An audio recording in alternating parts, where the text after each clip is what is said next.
Okay, we're gonna get back to business here. Hey Jesse, wave and say hi. Show us your face. You're behind the flowers. Okay. Nick, say hi. Okay. We're back. You're screaming memes. Oh yeah. Well, I guess to start that, I can to demonstrate to you a little bit. You've never heard one. It was a weapon fashioned by the Germans as a psychological thing, and it was designed to go. The arms were mine. The arms of that? But that's the way it was. Real loud. It was a shrieking sort of thing, and coming over you. Well, another thing. At that point, we were going down. At this time, Bielefeld, I think. I'm not sure. The squads on this side, squads on this side. The screaming memes came over. So what do? We head for the nearest doorway. And one thing, the first guy to a door hit the door. He smashed up against it. The guy right behind, just an accordion of squad guys smashing up against each other, trying to get in. But when the thing landed, it was just a big blast, not a hell of a lot of destruction. So are you still in France or are you in Germany at this point? In Germany at that point. And then on the backside. Hey, well, let me ask you this. When you're in Germany, you're in these little towns. Are the towns pretty much evacuated? Or are there German people still in the civilians in there? Mostly occupied. So how'd they treat you? I mean, you're the invaders. With fright. I remember going into, well, typically when we go into a village, we would go into the various houses, various GIs in the various houses, looking for soldaten. What's that? The people who lived there were afraid that we were coming to do them harm, since by that time they knew the harm and damage that the Nazis had done to the local populace, and they figured that the Americans were going to be in a revengeful mood, but we weren't. The only thing I did was on one cabinet, I swiped. I didn't have a timepiece, so I swiped a cheap little watch. Not Mickey Mouse, but by the way, they used those Mickey Mouse watches after the war to make money off the Russians. You know, when the Russians would come from the east and the Americans and the Allies from the west, we met at the Elbe River. Right. And there's quite a story there. But then when the Germans finally came, the Russians, after things had settled down a little bit, the GIs, rip-off artists that they would buy cheap watches like Mickey Mouse watches and open the back and take some fingernail polish and daub jewels. So the Russians had heard that the more jewels a watch has, the more expensive it was. So the GI ripped them off, they'd paint jewels on there and sell them to the Russians for a lot of loot. On the Elbe River, backing up a little bit, or going forward a little bit, we landed, we crossed the Rhine River with the engineers. They were the thing there. During World War II, you couldn't light a match or strike a cigarette lighter. You could see him for miles, a match. So blackout was a story, even in New York City, all up and down the coast. So when we got to the Rhine River, the engineers, bless their hearts, were building bridges across the Rhine, and there were floodlights going on, lights all over, so the engineers could see what they were doing, laying the pontoon bridges for the trench and everything. And going up to there, we had seen, sadly, but realistically, some engineers had been killed, either by shrapnel or bombs or whatever. And what they did then was take a rifle and stick it in the ground and put the helmet up on top of the rifle. So that's what we met going up to the Rhine River. And the amazing thing was that for all these blackouts, you'd get arrested if you didn't close your curtains. And if you struck a match or anything. So to see all of these lights flooding up over the Rhine River, that was something different. Well, we did get over there and then went on into Germany, a lot of villages, and one thing personally that I had, my life was saved by a beet field. A beet field? Sugar beets were, and probably still are, a major product of Germany. And we'd come up this rise and go start across a beet field, and they were dug like this. The Kraus let us get up into the middle of the beet field and opened up. So we had to hit the ground. And the beets, you know, the bolts, I could look up and see straight tracers flying across. Not one of our guys got hit, which was straight. I think someone from the back shot at the machine gun and silenced it. But we missed that, but I was saved by a beet field. That was one thing. Where was that? You were also saved by some block of cheese, right? Yeah, that was... Where was that? Oh, yes, John. Again, we're back in Germany and France and Belgium, and the bulge was out here. Patton's army from the south, coming up this way, and Simpson's army, 9th Army from the north, and British army, they both started in to cut off the bulge. Eisenhower told these generals back there, I don't want to see a sad face around here. This is an opportunity for us when the bulge came out here. And there were a lot of sad faces, and they were saying, well, all is lost. But Eisenhower said, it's an opportunity, so I don't want to see any sad faces.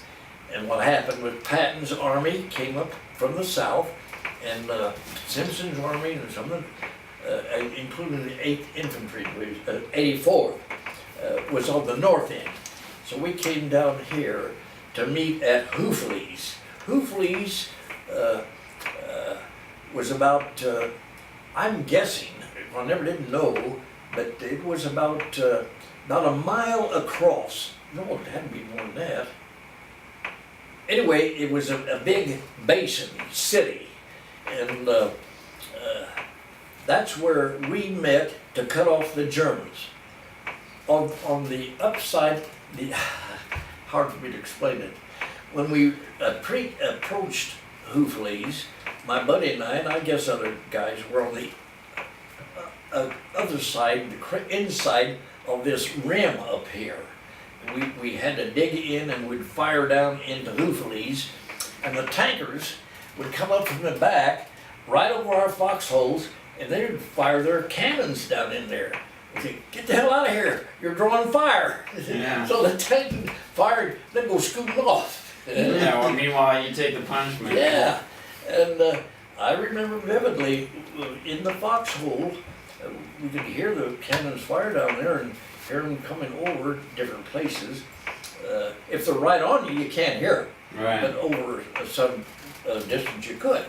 Well, curiously, I would raise up my head over the foxhole to see where the shells were landing and what damage they were doing. Lloyd Purcell, my foxhole buddy, Milkman.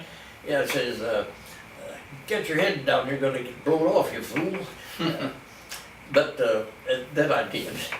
But on the way up to Houffalize, you know, this was the Ardennes forest of Belgium. Big pines, evergreens, everything.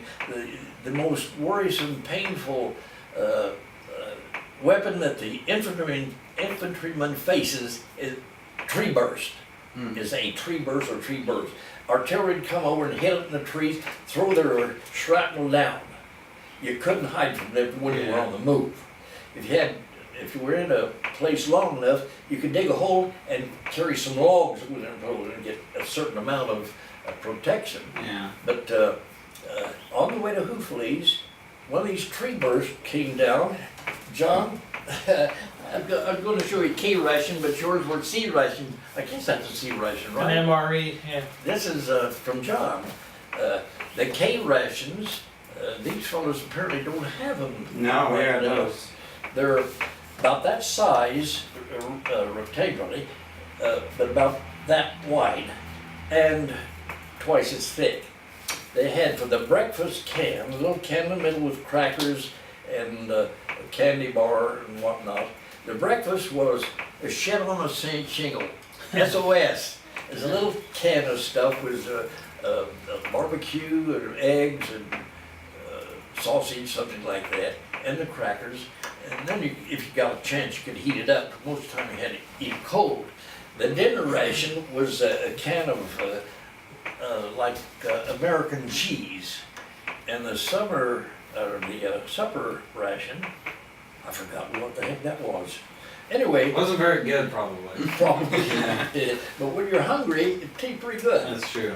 We were always traveling in these overcoats, except when we went off to a direct attack. Then we'd take them off, and an old man in our outfit, 39 years old, with a 21-year-old kid, we'd keep the old man back at the back with our coats and packs while we made the attack.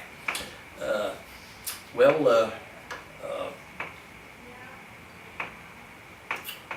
kind of lost my train. You were talking about the cheese. Oh yeah, the cheese and the coats, the overcoats. Yeah, we had those. The Russians, the Germans, and everybody else had nice white uniforms, great for snow. Yeah. We had these old khaki phase, so we were targets. Yeah. And toward the end of the war, some contractor here in the States sent us over some cheesecloth, white cheesecloth, which we would put over our heads and put our arms through the side. So here we are flying around in white cheesecloth. The Germans in white uniforms, Yeah. and Russians. But anyway, the overcoats, as we went on, we would stick them in here. At least some of the rations. K-Rasts? Yeah, K rations, and the tankers and other vehicular guys had C rations. But we foot soldiers had the K rations, and we would put them inside our coat or improperly in the gas mask. We all had a gas mask. Yeah. And we'd load it up with everything and crowd the gas mask down the corner. We'd have dry socks and candy bars, cigarettes in the gas mask. Yeah. And well, anyway, going up to Hoofley's, I had a dinner ration here, which was a cheese ration. And cheese at 20, 30, 40 bowls, you were pretty hard. So this tree burst hit and coming down a big old shred about like that long and about that thick, right in the middle of my cheese. Ruined my cheese, but saved my life. Yeah, cheese is not good. Yeah. So the beets and the cheese. Yeah. Does that comment make you a praying man, or what? How was that? I mean, do you guys Well, I was see a check? thankful. Yeah.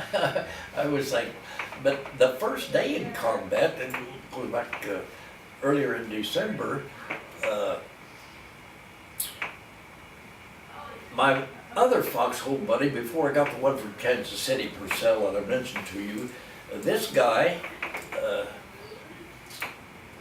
we had both dug a hole, and it was his time to be on the lookout. So he was up and I was squatted down in this corner, trying to sleep, and sleep comes easy. Yeah. Do without for a lot of days. Well, the guy was sick, and so I'm sitting over here, he's standing over here, so he throws up. He said, Pinky, what the hell are you doing throwing up on me? Why didn't you go that way? No explanation, of course. Yeah.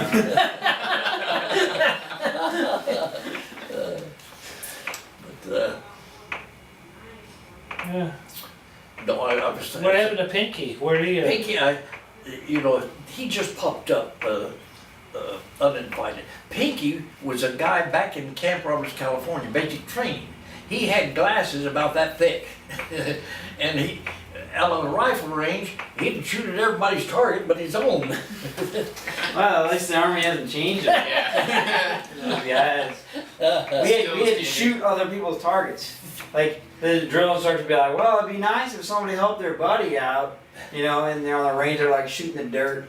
and the other guy's supposed to like shoot, you know, on the either side of him. They're supposed to help him out, Yeah. shoot his target for him. Ridiculous. Well, anyway, John, Pinky? well, that was a misrecollection. Oh, So okay. to speak, from Camp Roberts. This other guy, he was not my later regular foxhole guy. I don't remember who he was. Wasn't the milkman. No, no. What was the milkman's name again? Purcell. Purcell. Roy Purcell. Oh boy. Yeah. But toward the end of, well, another tanker thing, at one of the places just before I got there, the Company A, the GIs piled up on a tank and were carried wherever they were going, and they came under fire. And one of the guys, Smitty by name, was a bullet hit the turret and ricocheted through him, went through him, but didn't hurt him. Just went right through some meaty part, huh? Yeah, yeah, Yeah, that happens. Like, you'll have somebody that'll get shot and it just won't hit anything. yeah. It'll just be like, it'll be like a flesh wound. That's You'll be like, right. ah, that stinks. Yeah, And then other people, they get hit in the arm and they're like, there's something weird, you know? yeah. The war ended in May the 8th, 1945. He was on the football team. At that time the war was over. He came onto the football team. Who? Smitty, the one that was hit Oh, okay. with a rifle shot. Yeah. I can jump ahead, there's a lot in between, but one thing that comes to mind that you guys might be interested in, toward the end of the war, and we were pretty close into the war at that time, Midnight Charlie would come over. This guy was looking for troops to strafe. I remember 4 or 5 of us in our platoon were in a courtyard-like affair, and this guy comes over and drops bombs. At that time, I was carrying a BAR, rounded automatic rifle. So I opened up on him, and when he dropped his bomb, my bullet hit it and exploded and blew him up. Didn't blow him away, it just raised his elevation. They're probably a little weirded out. They're like, what the? Yeah. Sure. Wow. No, the BAR, that's what? That's It was a 30 millimeter. 30 millimeter? Yeah. Is it a 20 round magazine? Or is it more? My recollection was that it was 16, but Oh, that okay. may have been an M16. I don't really remember Yeah. this time. But I traded off with a bazooka. I was part of a bazooka team. So one heavy thing for another, huh? Yeah, yeah. Yeah. This is something will be close to your recognition. We jumped off in the bulge at one time. keep going. It's all right. Okay. So we started down a country road and stopped at a farmhouse. The walls in the farmhouses were about like that, stones all around the place. And they would take the animals, the cattle, under the house. They would build a house above that, and the cattle would be down here, and the warmth from the cows and pigs would come up into the house upstairs, so that would help. But the walls were that thick. We got down there, and one of the heavy weapons guys that I was telling you about, brought his machine gun up. It was a air-cooled 30 millimeter machine gun. Okay. Set it in the window, and between the window and the door was this space here. Down about 100 yards was a tank. I don't know whether it was a Tiger or Panther or what, but there was some infantry down there. He had a tank, we had a machine gun. The guy with the machine gun opened up to no avail, you know. Yeah. Machine gun against a tank. And he had not much longer released his finger than the tanker opened up. I'll tell you about the 88 in a minute. opened up and hit this space right here. Destroyed the machine gun, and Captain Prophet had come up. We were stopped there in that farmhouse for a long time. What do we do now? What do we do now? We can't go forward. Kraut's over there, and Kraut's up here. So Captain Prophet comes up, one of the famous captains in the 84th Division. So he was in the